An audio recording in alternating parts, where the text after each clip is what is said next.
저는 군인권센터라는 인권단체에서 활동가로 일하고 있는 김형남입니다. 군인권센터는 군대 내에서 발생하고 있는 여러 인권 침해나 차별 사건들의 피해자를 지원하는 기관입니다. 군 안에서 벌어지는 여러 가지 사건, 사고들의 피해자들 또는 그 피해자의 유가족들이 센터로 연락을 주시고 또 센터는 그 유가족이나 피해자들을 지원을 하면서 관계 맺음을 만들어가는 단체라고 이해해 주시면 될 것 같습니다. 군대라는 곳이 한국에서 군대를 경험하는 사람들에게 가르쳐 주는 건 뭔가 불합리한 것에 그냥 순응하고 문제가 있는 것에 문제 제기하기보다는 침묵하는 것이 조금 더 현명한 삶의 방식이다라는 거를 가르쳐 주는 곳이라고 생각했는데 그 가르치어 줌을 20대 초반에 대다수의 20대 초반의 남성들, 그러니까 전 국민의 절반이 이 군대라는 조직을 통해서 그걸 다 체화하고 나오는 것이죠. 그리고 그 체화하고 나온 사람들이 결국에 또 우리 사회를 만들어 갑니다. 그렇게 계속해서 이 군대 문화가 우리 사회에 뿌리 깊게 자리 잡고 영향을 미치고 있는 건 아닐까라는 생각이 들어서 군대를 바꾸는 일도 굉장히 유의미한 일일 수 있겠다라는 생각을 하면서 군인권센터에 지원을 했었습니다. 이제 보통 이제 인권단체들 그리고 NGO라고 부르는 시민사회 단체들이 수입원이 후원금입니다. 시민들이 이렇게 10,000원, 20,000원씩 이렇게 후원해 주시는, 한 달에 10,000원, 20,000원씩 후원해 주시는 것들을 모아가지고 단체의 운영을 빠듯하게 이끌어 나가죠. 당연히 주변에 뭐 대기업을 다니는 친구들이나 전문직을 가지고 있는 친구들이 가지게 되는 어떤 수입이나 이런 것들과는 비교할 수 없는 수입을 받고 다들 일을 하고 있습니다. 그래서 우리가 이제 스스로 여기서 어떤 금전적인 보상을 조금은 상쇄할 수 있는 어떤 이런 보람이나 내가 사회를 변화시켜 나간다라는 이런 감각들을 가지고 조금 더 나은 세상을 바라는 자기 꿈을 가지고 이제 활동을 하는 활동가들이 이제 많이 있죠. 저도 이제 그런 사람 중에 하나였고요. 다만 이제 요즘에 좀 고민은 그렇습니다. 젊은 사람들, 그러니까 어떤 새롭게 이제 활동가의 길을 걷는 사람들이 가장 망설이는 부분이 어떤 생활의 여건이기도 합니다. 그러니까 활동을 하는 사람도 자기의 마음도 편안해야 되고 기본적인 생활도 갖춰줘야 되고 내가 이걸 통해서 소위 말해서 먹고 살 수 있어야 이 일들을 만들어 나갈 수 있는 것이잖아요. 근데 이제 그러다 보니까 저 같은 경우도 밖에서 뭐 이제 기고도 하고 글도 쓰고 뭐 인터뷰도 하고 뭐도 하고 굉장히 이제 여러 부업들을 많이 만들어 나가는데 사실은 내 활동에 조금 더 집중할 수 있고 내 활동에 역량을 키워나갈 수 있는 시간들을 그보다 더 많이 가질 수 있다면 아마 저의 개인의 성장이기도 하지만 이거는 사회적으로 누군가 서로 돕고 도움을 통해서 또 변화를 만들어 나가는 이런 섹터에서 그 섹터의 발전을 또 이끌어가는 과정이라고도 생각합니다.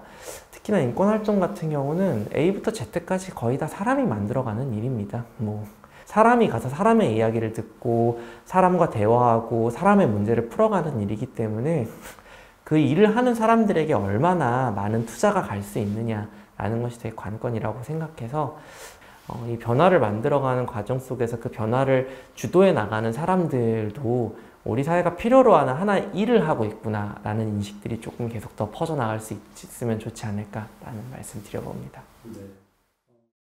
그래서 면접을 볼 때 항상 물어보는 게 있어요. 본인의 스트레스 관리를 어떻게 하세요? 화가 나는 일이 있으면 무엇을 하시나요? 타인과 갈등이 생기면 어떻게 대처하세요? 이런 것들을 항상 물어봅니다. 이제 그게 저희의 걱정이기 때문에 물어보는 것이기도 하죠. 실제로 피해자들을 만나고 유가족들을 만나는 것은 만나는 사람들에게도 늘 굉장히 막막한 느낌을 줍니다. 내가 해결하지 못하면 어떡하지, 이 문제를? 내가 저분의 눈물을 닦아드릴 수 없으면 어떡하지? 이런 것들이 항상 강박처럼 작용을 합니다. 저도 그렇고요. 그리고 그런 강박들이 내가 지금 이렇게 막 쉬어도 되나? 내가 그냥 뭐 이렇게 누워가지고 뒹굴거리고 있어도 되나?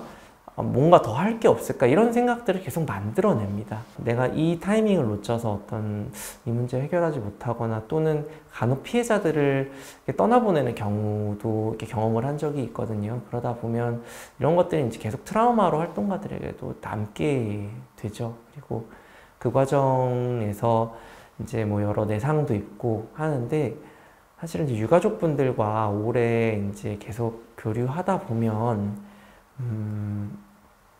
오히려 저희를 유가족분들이 이런 마음을 알기 때문에 또 걱정해 주시고 챙겨 주시고 뭐 이런 과정들 속에서 또 관계를 새로 이렇게 만들어 가기도 합니다.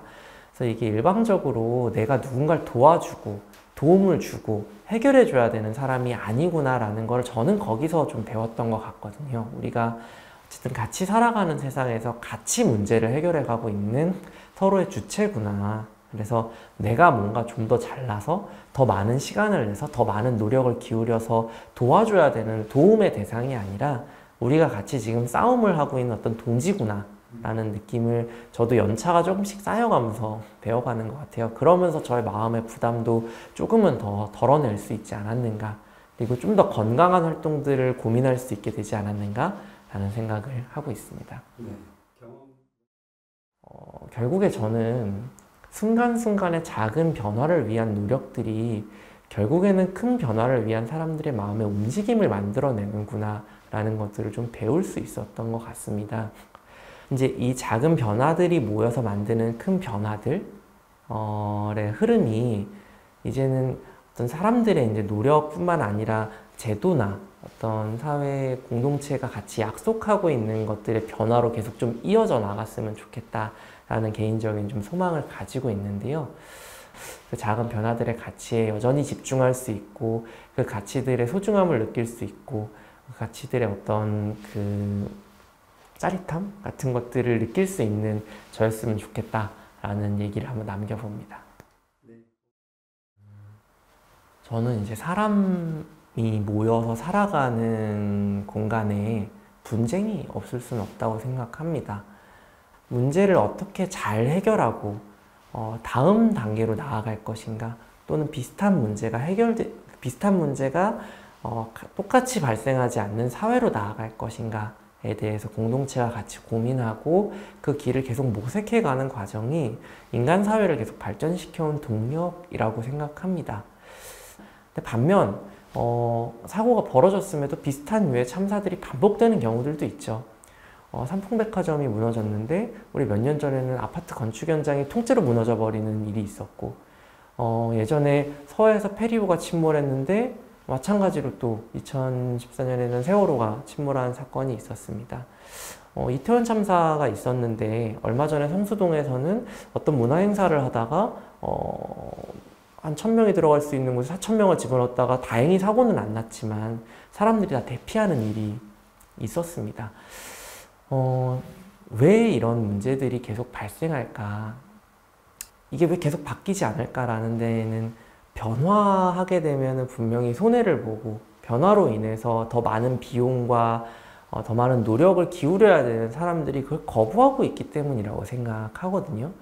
저는 이 영역은 도움으로만 해결할 수 있는 영역은 아니라고 생각합니다. 결국에는 내가 옳다고 생각하는 방향, 우리 사회가 나아가야 된다고 생각하는 방향, 더 많은 피해나 더 많은 희생을 막을 수 있는 방향이 맞다고 생각되는 것이라고 느껴진다면 그 부분은 싸워서 뚫어가야 되는 것이죠. 서로가 차이가 있고 그 차이나 갈등을 좁힐 수 없는 것이라면 누가 맞는지 끝까지 한번 대보자. 그 과정 속에서 맞고 틀림의 영역만 있는 것은 아니라고 생각을 하고요.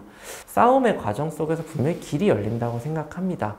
궁극적으로 많은 사람들의 희생이나 죽음을 또는 피해를 원하는 집단은 없다고 생각합니다. 변화를 조금 더디게 바라는 사람과 빠른 변화를 바라는 사람들 사이에서의 어떤 갈등들이 있다면 이건 이제 싸움을 통해서 해결을 해나가는 과정이고, 이 싸움이 저는 큰 범주 안에서는 사람이 서로 돕고 살아가는 과정 속에 하나의 방법이라고 생각을 합니다.